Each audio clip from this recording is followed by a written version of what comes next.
punta muna kami dun sa Ford.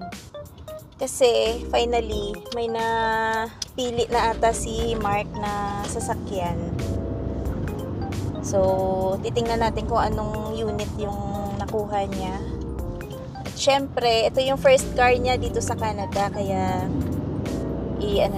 i-video natin. Kasi nakadalawang lakad na sila eh. Nakatatlo na actually sila na punta sa mga dealership. Yung isang punta nila dun sa Toyota, hindi lang namin na samahan. So, wala kami video. Yung pinuntahan nila, yung una, Ford. Tapos yung sunod is yung sa Subaru. So, mukhang Ford yung nanalo sa sa puso niya.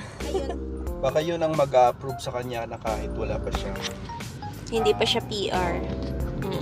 Pero yung sinasabi namin na hindi pa siya PR dahil wala pa yung COPR niya tsaka yung yung card niya.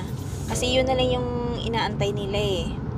Pero yun nga, nabanggit namin sa nakaraang video namin na for approval na lang ng IRCC yung application nila sa permanent residency. So sure naman na siguro yun. Wala nang problema sa medical. Oo, wala na. Approval na lang talaga yung inaantay nila. Nakapag tawag nito? Biometrics na sila. Biometrics na sila. Kaya konting tiis na lang. Katulad sa iba na wala pang biometrics or wala kasiguraduhan kamo yung iba. Yung sa kanila naman kasi hard sila sa Pinas. So panigurado na yun na yung sunod na step nila, yung para sa application ng permanent residency. Yung mahirap, yung iba na pumunta dito bilang tourist, yun yung walang kasiguraduhan kasi hindi pa sure kung meron sila mahanap na employer na makapagbigay ng LMIA, di ba? Para sa application for permanent residency. Kasi yun naman talaga yung goal ng mga nagpupuntahan dito, na yung iba nagtuturist tapos international student. So yung iba pinalad, yung iba hindi. So meron talagang hindi pinalad na pagkatapos ng program nila. 'Di ba yung meron tayong balitaan ng nakaraan na natapos lang yung program niya, hindi na siya nakapaghanap ng employer para makapagbigay ng LMIA. Ayun, balik na siya sa kung saang bansa siya nanggaling. Mga mga kababayan natin.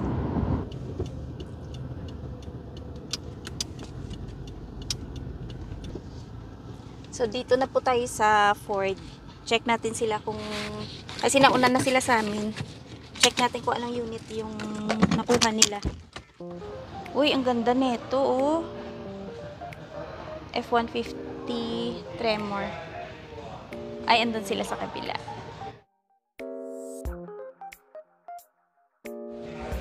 Uy, kamusta? May napusuan ka na? Jason, may napusuan na. Ikaw, kanino ka na in love? Sa F-150 o sa... Yan daw to. Ito ba? Oo, maganda. Ganda, no? Pang, off-road. May sumasabat. May papipicture na ba tayo? Ano yung unit na nagustuhan niyo? Ito, pero check pa daw. Ito? Ay, nice. Ito daw yung nagustuhan nila.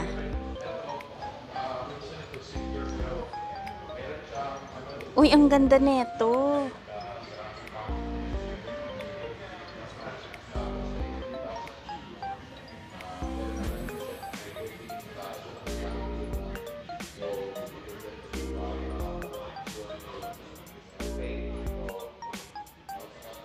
Maganda. Maganda ng kulay.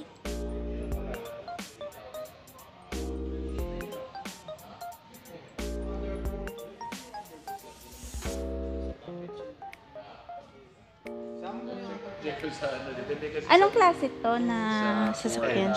Edge. Pang ilang seater? 5. Ang ganda ng kulay. Ito, pumunta kayo sa Ford kapag bumili kayo. Ayan, ito, kabayan natin. Promote. Promote natin. Uy, ang ganda. Ang laki ng screen. Naka-tablet.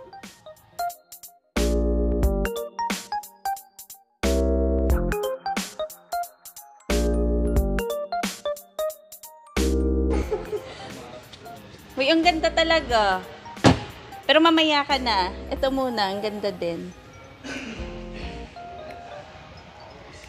Ito maganda, oh. Ito ang bet ko, Rosie, tsaka yung isa to. O, kuha na. Sabi mo nga, kuha na niya ako kung magbabayad sa kanya by weekly eh. Under his name. Ganda. Ito, ah. Ganda ng Bronco. Pang off-road. Magkano to? 90? Ito, yung unit mo. Hindi pa unit. Ay, ano ba? Hindi pa makukuha agad? Ano pa, check pa nila Kung makukuha. ganda ng mga kulay ngayon, no? Maganda rin. Ganda nga. Jason, para angat-angat ka, ito, yung kunin mo. Angat-angat eh, no? Angat-angat pero lubog-lubog naman sa bayarin. Nautilus. Ganda.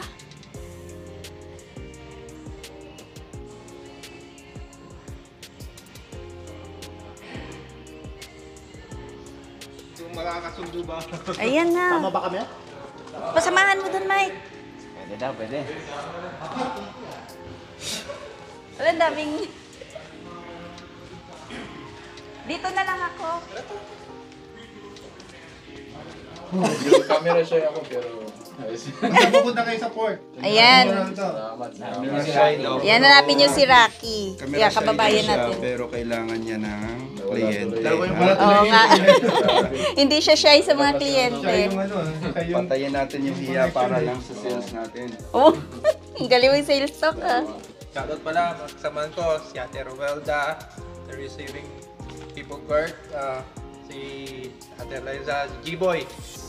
Yun, Tagaloblo lahat. nagagaplo. No?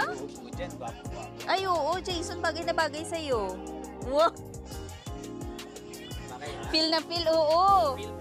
Oh, feel lang. I-feel mo lang. Tsaka i-manifest mo din, syempre. Dito po muna tayo sa Let's Sushi.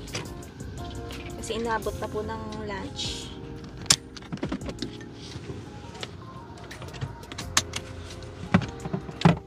Parang hindi rin makaya ng... Sobrang init po ngayon, 27.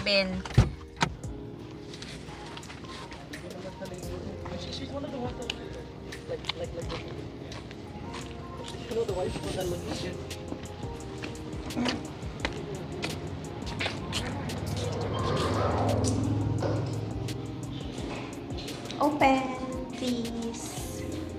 Ikaw naman. Ay! Welcome to my house. Dito ka eh. Huwag ka dun sa dulo kasi pagdating na. Oo, pagdating doon sa dulo, mga napilian na. Mas maganda dito banda.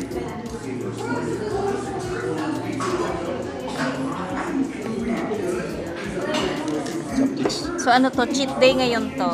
Chopstick ka pa ito, sasaw-saw. Uy, grabe ka.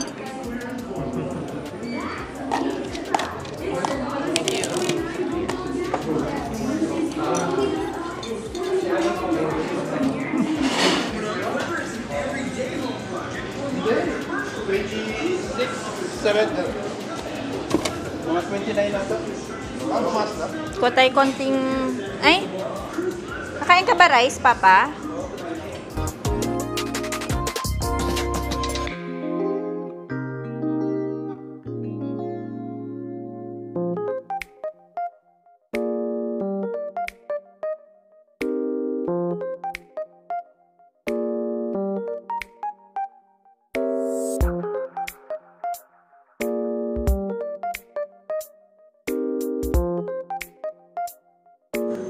Ito, sweet and sour chicken.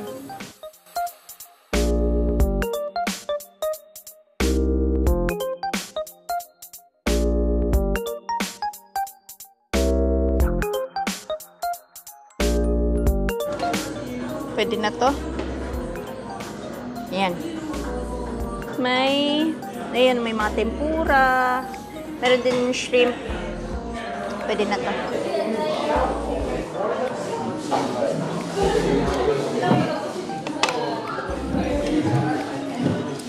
Kain po. Spicy avocado. Tingin. Avocado lang talaga yung laman. Parang may shrimp din. Pati din ang mga dessert. Wow, sweet. Ang sweet mo naman. Alin, ayun. Ay, patigyan mo nga ako ng, ayan po, yung may mangga. Hindi ko pa na-try. Ayan, volcano pala. Bigyan mo ko isa. Last na to. Pangatlo lang, pangatlo. Di ka sure. Di ka sure? Palipas muna tayo ng oras dun sa Dalarama kasi may mga 20 minutes pa kami ni Dadong.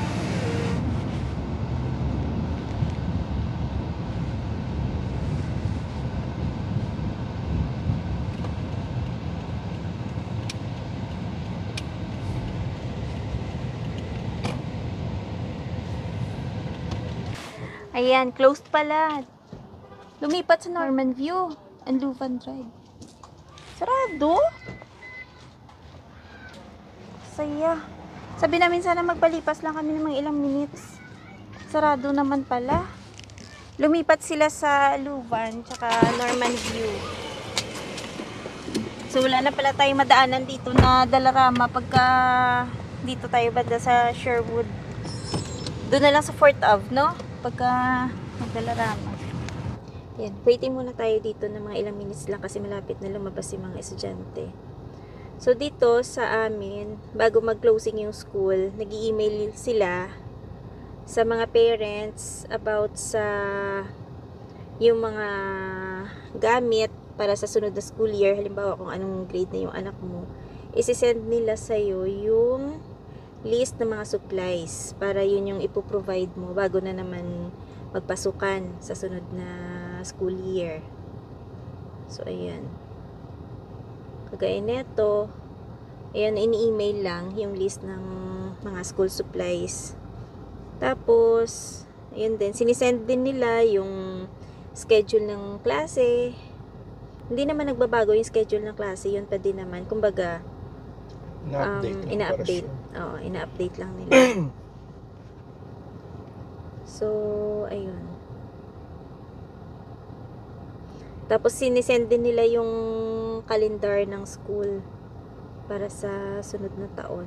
At least, makikita mo kung kailan walang pasok yung mga bata. Kung halimbawa, meron kayong schedule na bakasyon, makikita mo ahead kung available yung anak mo, halimbawa ganyan, para hindi na siya absent, diba?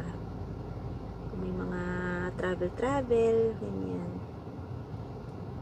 So, isang ano na lang, mag-grade 8 na si Denise sa sunod na taon.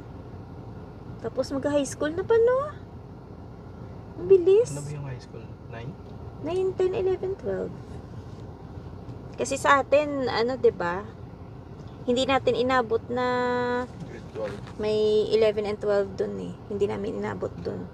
So, bali dito na namin ma-experience sa mga estudyante namin yung grade 11 and 12. Kaya parang nasa isip natin na pagka grade 6 may graduation. Pero ngayon hindi ko lang sure kung may graduation yung 6 natin. Baka 7 and 8. Ay hindi, ano ba? 7. 8 meron. Baka 8 meron. Hindi kasi 7 and 8, ano na yun eh. Junior high. Ganun yun. Junior high school ata sa atin. Tapos 9, 10, 11, and 12 yun yung senior high. Ata. Ganun ba? Tama ba? Yung mga nasa Pinas, ganun ba yung tawag doon? Kasi parang nako-confuse din ako kung may graduation pa. Yung ano, grade 6. O baka nasa grade 8 na. Kagaya dito, ang graduation nila dito, nasa grade 8 na.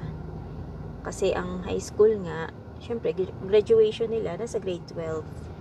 Guess what? Panther of the Month ako. Yay! May si Dan, May no? album Certificate. ako. So, naka-Panther of the Month ngayon si Denise. Oo nga, kasi nung nakaraang taon, Panther of the Month din siya. Pero this year, Hindi. Parang But hindi ka I did no? now. Ito last And- quarter, nagkaroon siya ng certificate. Kaso sad lang si Miss Allen, wala siya dito. Ah, kasi nag-move She's na gonna siya. move to... No, she's still here. Kaso next year she's not. Ayan po, yung kanyang certificate. Congrats, Beng Beng. She's gonna move to her child's school. Oh. Eh, ganun talaga. Okay lang yan kasi pupunta at least Mm. sa doon to go. Yung mga teachers kasi dito nagmo-move minsan ng mga Because school. she got the offer this year. Oo, inoferan siya kaya siya nag-move. If she didn't take the offer this year, there's like a low chance that she might get another one next year. Oh, so ginrab na niya. So, ayan po, end na ng school year ngayon dito sa amin. And now, So, start na ng vacation ni Beng Beng. Tsaka maganda yung ano niya, yung bakasyon niya kasi syempre meron siyang certificate. Panther. Panther Sabi of the ko, month. me. Wow. And there's people that got like not just Panther of the month, they got like student awards, like Oh. like there's people like representing Christ, people representing athleticism, being athletic, like 2 people for each, for arts, ganyan. Eh, ikaw, ano yan? Bakit ka naging Panther of the lang. month? Because sabi niya, SA, yung SA ko, good na. Tapos sabi niya, ready na ako for grade 8. Tapos sabi niya, she. So, akala ko, me. And I got it right.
So hanggang dito na lang po muna yung aming video for today. Maraming salamat sa palaging panonood.